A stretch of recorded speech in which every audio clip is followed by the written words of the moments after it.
I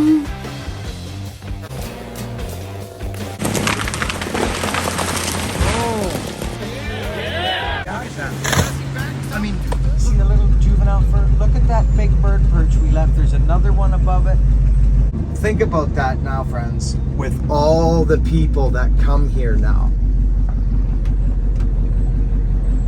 Active logging area, which means, yeah, so there it is. I mean, there's an old vet right there.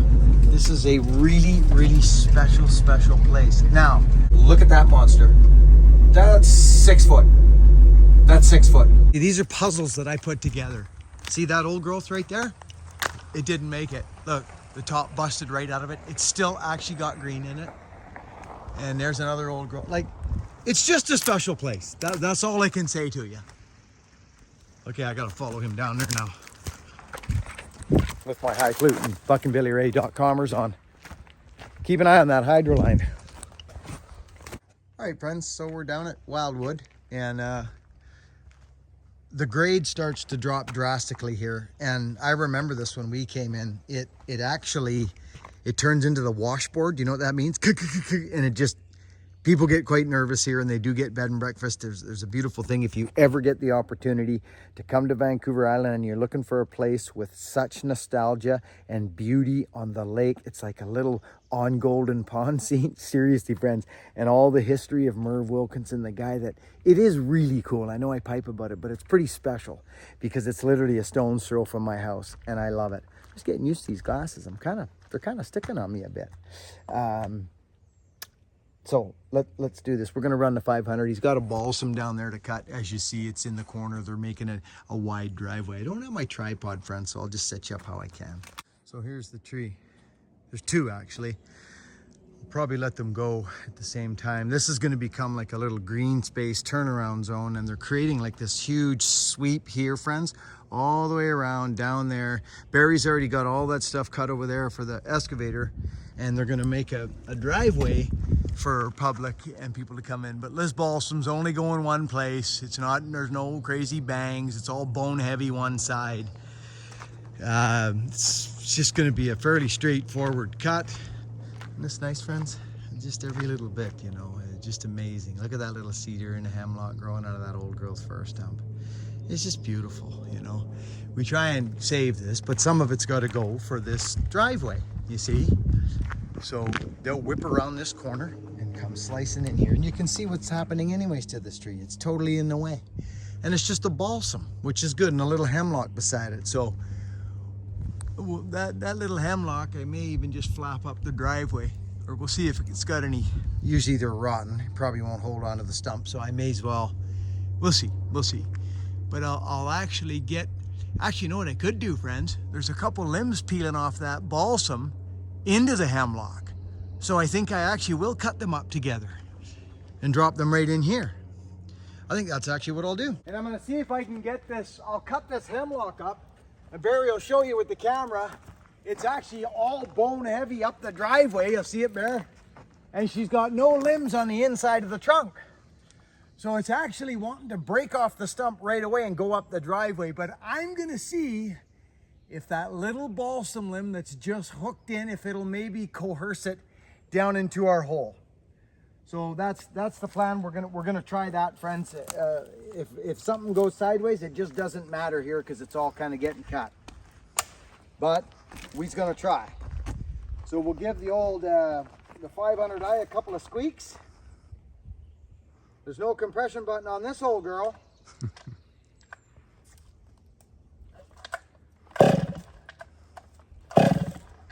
Usually 3.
friends, no one taught me this stuff.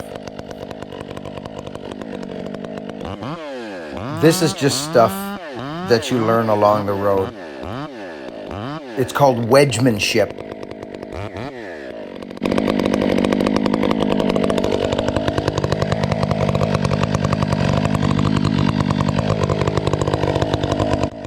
So friends, that limb up top, we don't know how hooked in it is, how much it's going to utilize a pull here, like a tag, pull it over with it. So I'm pushing the limits of this wood. I'm just pushing the limits. I want to make sure it's still going to hang on and not break off on me, but I need it to be just the right size hinge for this to go with this slight pull from this big balsam. We're going to lift it up.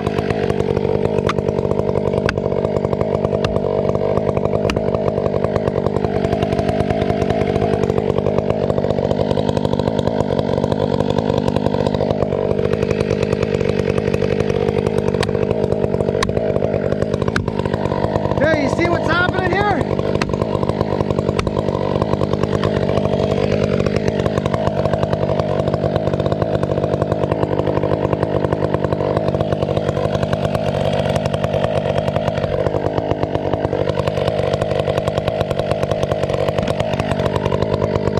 It's so compressed, it's breaking wood. See that? The compression side is so compressed that that wedge is breaking out the bottom wood.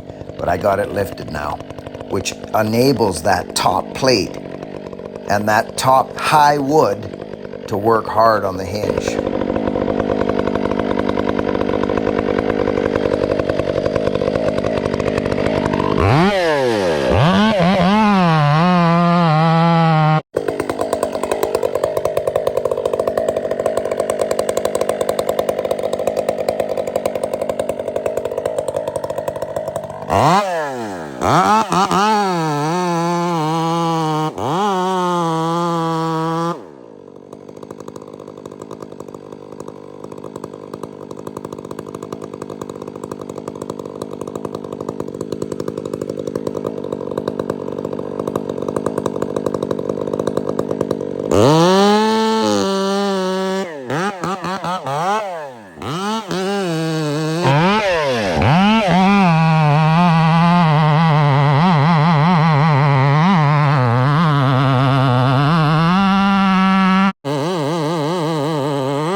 There's no limbs on the back side of this.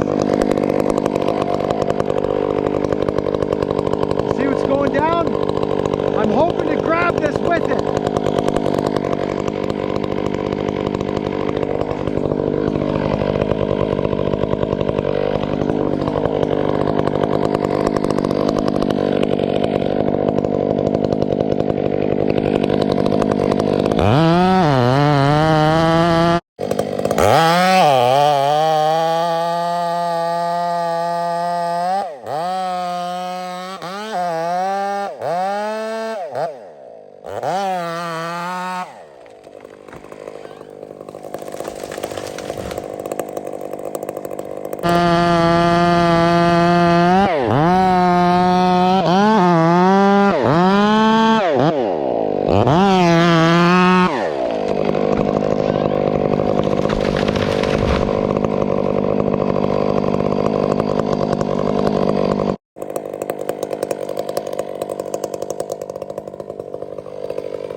about this for a second. You still got that rolling? Okay, friends, so I want to show you what we did here. I don't have to explain to you what actually happened, but do you know why I put that wedge there, friends? I put the first one in here to make room. It kind of slid down off of here, and then I tucked this one literally right in amongst here to lift all that weight up right there and to support it, and that little limb off of that balsam hooked into the crown of it and pulled it right into lay. This is the tree I wanted to save right here, because Barry's already been in here cutting what they need for the road allowance. That thing is right in there. We swept it down. Bear, that's okay for you guys? Perfect. Good. So I got to be straight with you. That 500 now is a completely different saw. I heard it 4-stroke once when I was changing my direction on the back cut, or maybe a little on the hemlock. But I'm telling you, friends, that is a wonderful, glorious saw. So there's the hemlock. They're notorious for rot, and there it is. There's that stuff. But overall, a pretty strong little tree. Nice piece of hinge across the stump. This thing's got a rolling stump here too. You can look at the moisture in that, friends. Look at that. Here's my last little cut. See that, Bear? I had it to here and I thought I'd give it one more little cut. Wanted to dice it off there. It come out nice, actually. Kind of maybe once here and then twice, give them 2 or 3 logs to throw around. Yeah, just once, just before that, those branches. And then one over there.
I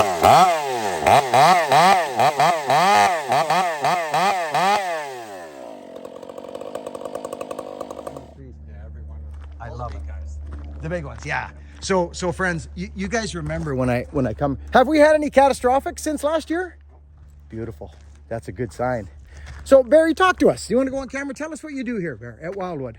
I'm on the Forest Management Committee, and what we do is we take care of this forest. Now, Merv left stuff this priceless legacy of old growth Doug fir trees, and what we need to do is we need to be sure that we maintain the old growth here and that we recruit some of these smaller trees so they'll be old growth in like about 200 years. I love it. So that's what we do. Now, we do single tree selection logging. That means we'll go through here and we'll maybe take out that one down there. Yeah. That you see, the two of them, a cedar and a Sure. fir right together. We'll probably take out that fir. For open up the projects. Cedar for projects and release everything below it there. So that's what we're doing. And we're focused on just being sure that there's a lot of diversity. Yeah. You see a lot of species in this forest. You sure see do. Every species. I'm looking at dogwood right here, Barry. Dogwood, maple, alder, arbutus, It's the whole, fir, everything you'd find in a Doug fir forest you find here. And you don't find that very often anymore. no, So it is we- diverse. yeah, and we preserve and conserve it,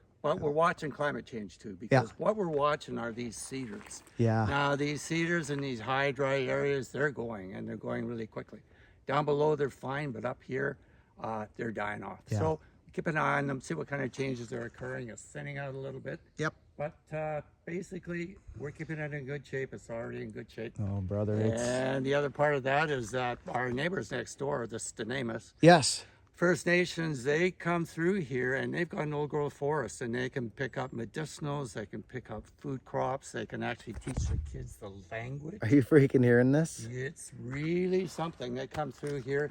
Their grandparents actually collected everything in this forest. Yeah, I We don't, got I an don't old doubt cedar that. and an old fir over there that are culturally modified. Yeah. And, Oh, for the masks and the well, for cedar stripping. Yes. For one thing. But Yeah. actually, they took a plank out of that one Doug fir there, probably a coffin plank. Did they? Like that. Yep. So they have a history here. We love it. need to respect that history. 100%. They come in whenever they want. So thank you, Barry, for that. Yep. Friends, I don't want to go off because you guys know what this means to me. The crazy thing, and Barry, I don't know if you know this or not, but this lake is named after my great grandfather through marriage. Yes, yeah, it's crazy. So I just feel so connected to this piece of dirt, and I don't bring much to you guys as far as looking for this community to come together on much.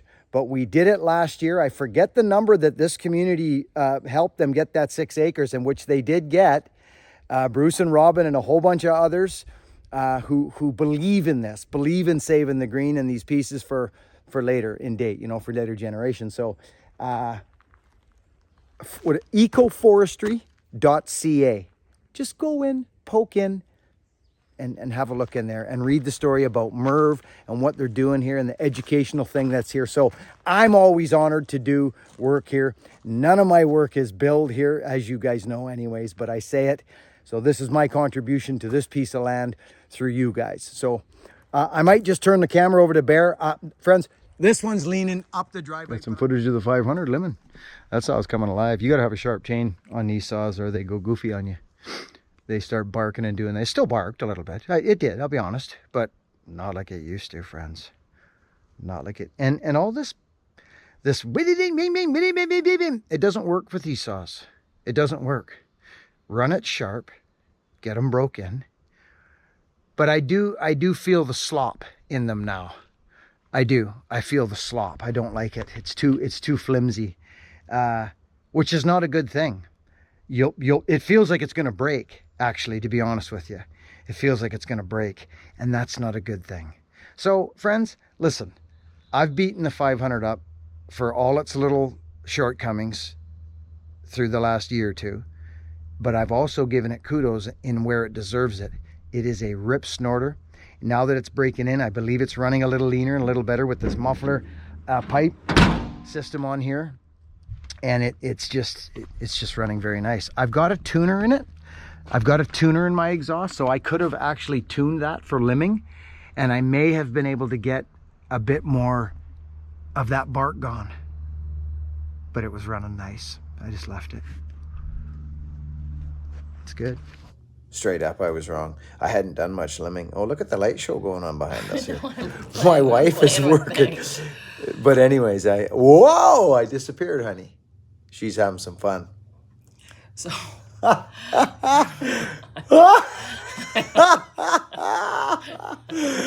think we should upload that this. one on? This is fun. This is perfect. Anyway, friends, me and my wife are hanging out together. We're having a blast here this weekend. What kind of it's a long weekend. yeah, it's Canada Day. Canada Day. Wow. Canada's going to be 156. 156. Cool. Anyway, friends, I'm starting to learn it. I'm starting to learn this saw, and I quite like it. It has to be run differently. It does. Especially limbing. There's some different things that need to be incorporated into your sawmanship, especially with the trigger finger. It's just a different saw. It definitely needs that suspension kit that I didn't think it did, but now that I'm into the bones pretty hard and walking and flipping the saw around, it was a bit of a soggy noodle. I'll be honest. It is. So I will be getting that suspension kit. I didn't think in the beginning that it needed it, but I hadn't run it that hard in a limbing setting. Strong saw. And I think they must have put something in that computer, friends, that makes it lean out after a certain amount of hours or something. Because that four-stroking was terrible in the beginning. Do you remember it, friends? It was awful. So it's coming. It's coming, and I'm excited. Anyway, friends, work hard, be honest. Thanks for being here. buckandbillyray.com for your shirts and your Get the Gullet and your hats, and we appreciate you all that go in there. We've seen some in there earlier today, some purchases from the store. We appreciate the heck out of that. Ripsaw, the link will be in the description. As always, great company if you're looking for any power saw stuff in the States or wherever you are. They ship worldwide. Let's support those boys. All right, friends, work hard, be honest, and be kind. And get good at something.